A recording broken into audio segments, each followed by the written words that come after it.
సరస్వతి తెలుగు సాహిత్యం ఛానల్ను వీక్షిస్తున్న అశేష తెలుగు సాహితీ ప్రియులకు నా హృదయపూర్వక నమస్కారములు. నా పేరు కంబం సిద్ధారెడ్డి. మీరు మా ఛానల్ని మొదటిసారి చూస్తున్నట్లయితే వెంటనే సబ్స్క్రైబ్ చేయండి. పక్కనే ఉన్న గంట సింబల్ని నొక్కండి. తద్వారా మేము చేసే కొత్త వీడియోలు మీకు నోటిఫికేషన్ రూపంలో రావడం జరుగుతుంది. ఈ వీడియోలో నేను గుర్రం జాసువా గారిచే రచించబడిన పిరదౌసి కావ్యములోని ప్రథమాశ్వాసమునందలి 41 నుండి 50 పద్యాలను మీకు వివరించబోతున్నాను. కంపంబు కదుర చెంగట నిల్పునొకసారి ఉక్కు పుప్పొడి రాలు యుద్ధభూమి పులకలు పొంగన్ కన్నులన్ కట్టునొకసారి చెడుగు రాజుల ఏలుబడుల బొమ్మ ఆనందమదవన్ ప్రత్యక్షించునొకసారి మగువల కడకంటి మంత్రశక్తి దయ నిండి పారన్ ప్రదర్శించునొకసారి బక్క చిక్కిన పేదవాని బ్రతుకు సున్నితంబైన కవి మనస్సున వసించు కల్పనా శక్తి బహువిధ గతుల మెరయా పాదుసాతోడనతని దర్బారు సీమ అంచితానంద జలనిధి ముంచి తేల్చే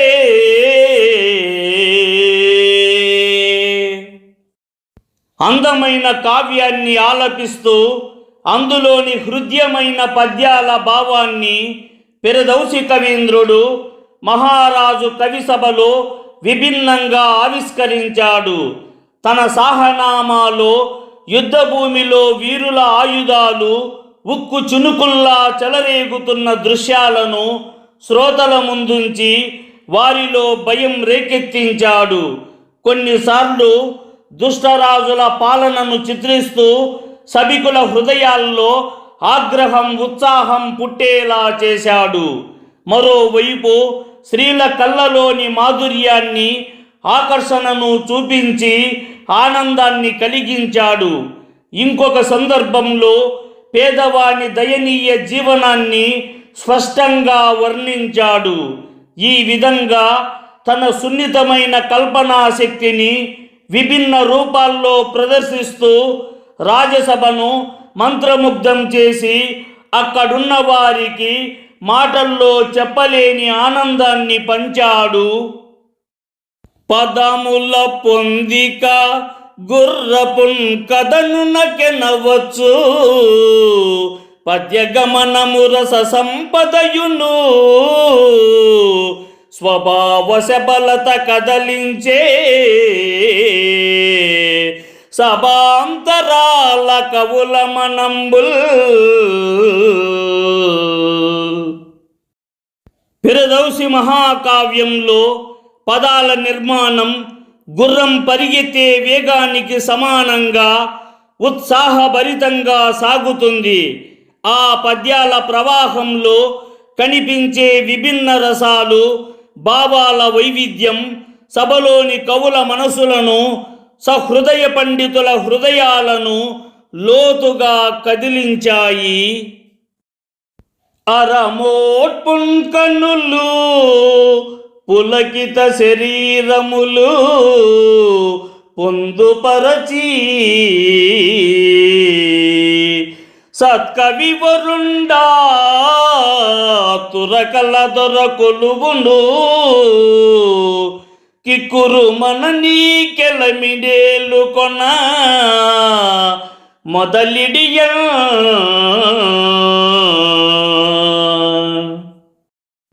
ఆ సత్కవీంద్రుడు తన కావ్యాన్ని ఆస్వాదిస్తున్న సభికులందరినీ సగం మూసుకున్న కళ్ళతో పులకరించిన శరీరాలతో మరచిపోయే స్థితికి చేర్చాడు. ఆ తురుస్క మహారాజు కొలువులో నిశ్శబ్దాన్నే పరిపూర్ణంగా నెలకొల్పి అందరినీ ఆనందంలో ముంచి పరవశింపజేశాడు. ఆ సులతాను ఓలగమునట్టు లోకానొక రాజటీవీ ముమ్మాసములీలి గ్రంథము సమాప్తముంచేసి యొసంగిపోయే పిర్దౌసిని జాలయంబునకు తత్ఫలితంబుగా వెండి నాణ్యముల్ బాస తొలంగి పంపే నరపాలుండు పండితులేమి చెప్పిరో.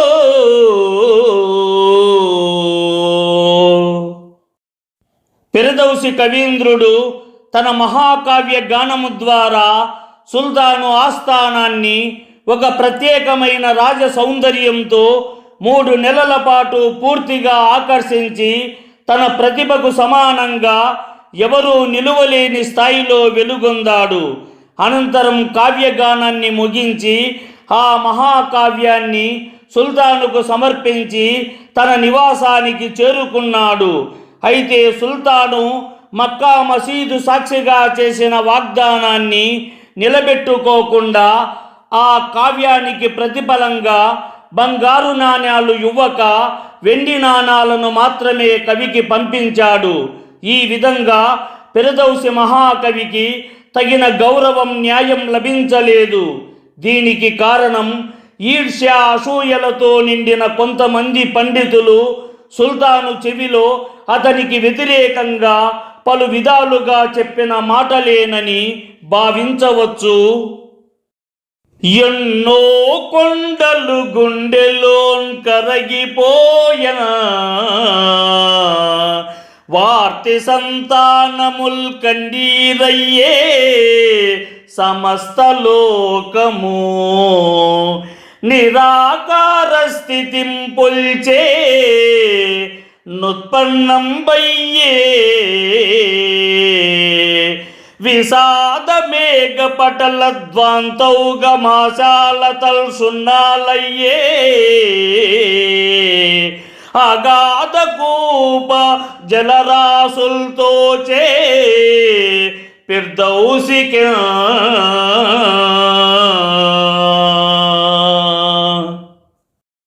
బంగారు నాణాల స్థానంలో వెండి నాణాలు కనిపించగానే ఫిర్దౌసి కవి గారి హృదయం పూర్తిగా శూన్యంగా మారినట్లయింది.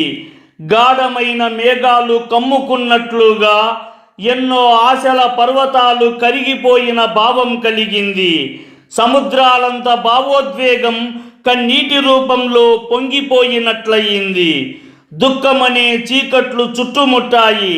తీగల్లా అల్లుకున్న ఆశలన్నీ కరిగిపోయి కనుమరుగయ్యాయి. చివరిగా తను ఎంతో లోతైన సముద్రంలో మునిగిపోయినట్లుగా తీవ్ర వేదనలో మునిగిపోయాడు. ధనము మరలించి మానవేంద్రునకున్ పంపి పొరలు కొని వచ్చు దుఃఖం పుంతెరల నడుమా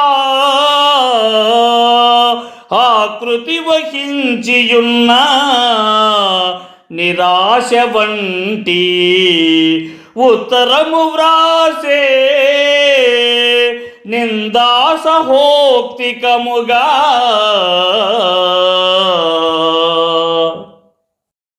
గజనీ సుల్తాను పంపిన వెండి నాణ్యాలను ఫిర్దౌసి తిరిగి పంపించి తీవ్ర దుఃఖంతో నిండిన తన మనస్థితిని ప్రతిబింబించేలా నైరాశ్యంతో కూడిన ఒక ఉత్తరాన్ని రాసి ఆ ఉత్తరంలో నిందోక్తులతో పాటు తన అంతరంగంలో ఉప్పొంగిన వేదనను వ్యక్తపరచి దానిని గజనీ మహమ్మదుకు పంపించాడు. ఓ సుల్తాను మహమ్మదు, కృతక విద్యుద్దీపముల్ నమ్మి ఆశాసౌదంబును కట్టికొంటి అది నిస్సారంపుటాకాశమై నా సర్వస్వము దొంగిలించి నరకాణం కూలిపోయెను. వృధాయాస ప్రాప్తిగా నిలిచినాడా నొక దుఃఖక్రాంత లోకంబున.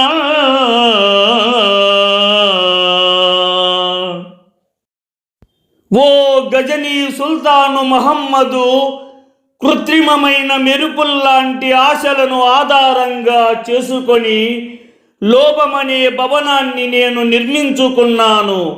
కానీ ఈరోజు ఆ భవనం నిస్సారంగా కూలిపడి నా సమస్తాన్ని నాశనం చేసి నన్ను దుఃఖంలోకి నెట్టింది. నేను ఇంతకాలం చేసిన శ్రమ అంతా వృధా అయినది. ఇప్పుడు నేను తీవ్రమైన విషాదంతో నిండిన ప్రపంచంలో నిలబడి ఉన్నాను. పూనిక రాశికిన్ మనుజ భుక్తియో సంజ్ఞడు రాతి గుండె సుల్తానుల కస్మదీయ కవితాసుదంచిందిన పాతకంబు నాపై నటనంబొనర్చినది వాస్తవమిట్టి స్వయంకృతైక దోషానల దగ్ధమై చనినా అర్థము నాకు లభింపంపోవునే.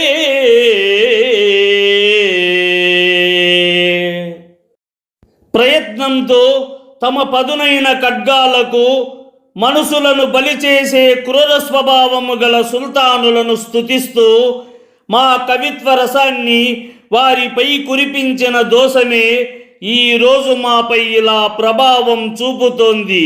ఇది నిజం. స్వయంగా చేసిన తప్పు అనే అగ్నిలో కాలిపోయిన సంపద ఇక మళ్ళీ నాకు దక్కదనే సంగతి స్పష్టమే కదా. ఇంక విషాద గీతములకే మిగిలిన రసహీనమై మసి పంకమునా కలమునా అభాగ్యుండనైతి వయక్పటుత్వమున్ గృంకే శరీరమందలము కొన్నది వార్తకభూతమీ నిరాశాంకిత బాష్పముల్ పదములైనవి 30 ఏండ్ల సేవకు.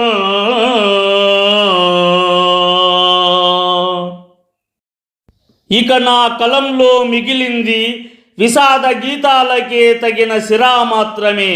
అది ఆనందరసం కోల్పోయినది.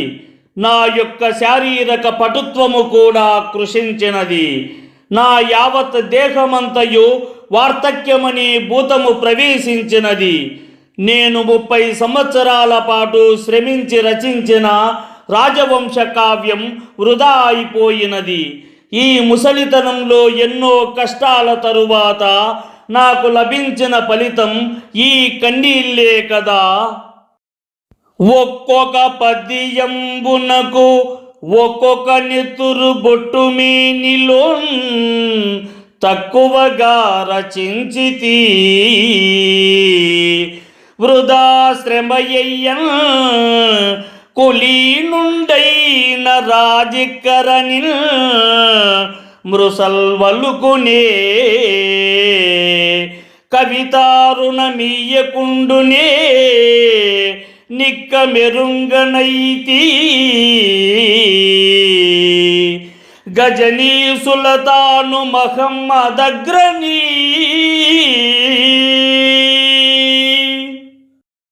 మీ యొక్క రాజవంశ మహాకావ్యాన్ని 30 సంవత్సరాల పాటు రచించే క్రమంలో ఒక్కో పద్యం రాయడానికి నా శరీరంలోని ఒక్కో రక్తబిందువే కరిగిపోయినట్లుగా నేను శ్రమించాను.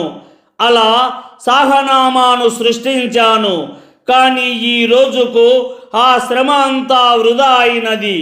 గొప్ప వంశంలో జన్మించిన రాజు ఇలానే అసత్యం మాట్లాడుతాడా? మాట ఇచ్చి తనను నమ్ముకున్న కవికి తగిన ప్రతిఫలం ఇవ్వకుండా ఉంటాడా?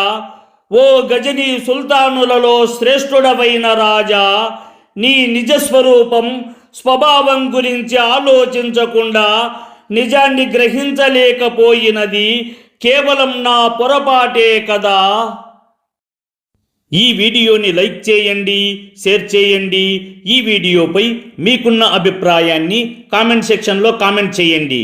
ఈ వీడియో చూసిన సాహితీ ప్రియులందరికీ నా హృదయపూర్వక ధన్యవాదములు.